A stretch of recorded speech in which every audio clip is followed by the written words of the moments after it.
Describe to those that'll watch this what conditions were like in the airplane. You weren't pressurized. It was not pressurized. Heated. So describe. Okay, well let's start with what we wore, because you have to know that.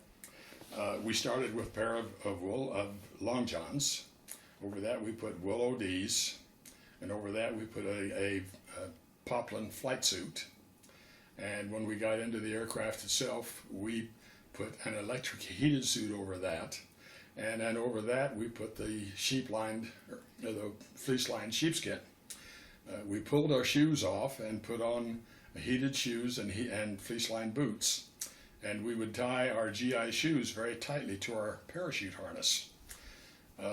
The gear that we wore was a .45 caliber pistol, a chest parachute, a Mae West, which is a life preserver, and headset and helmet, oxygen mask, and when we got over the target, we would put on a steel helmet and a flak suit, which was actually like a double bib, which was lined with laminated steel sheets that would cover you front and back, but they didn't cover the family jewels. Oh boy!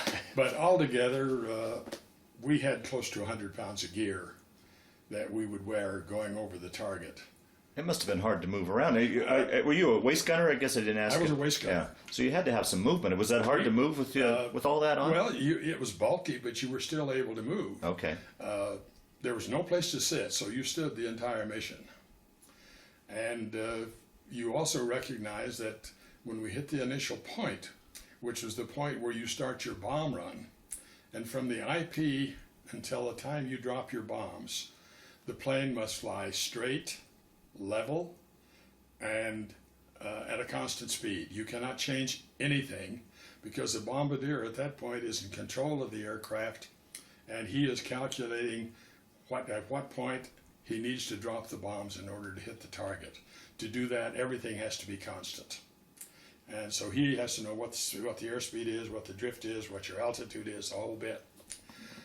But at the same time, when you get to that point, they open the bomb bay doors and you turn off your electrically heated suits, because they want to make sure that there is sufficient electrical power to release the electrical shackles on the bombs. Oh, jeez.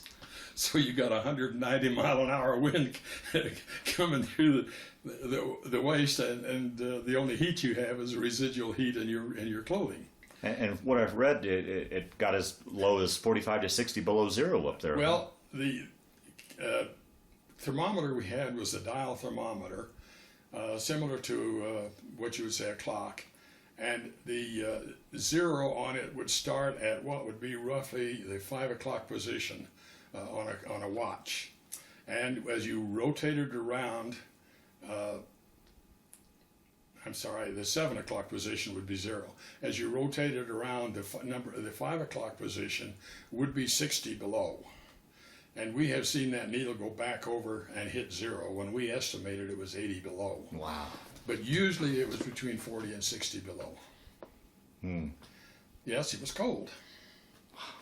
But we, like I said, we had learned.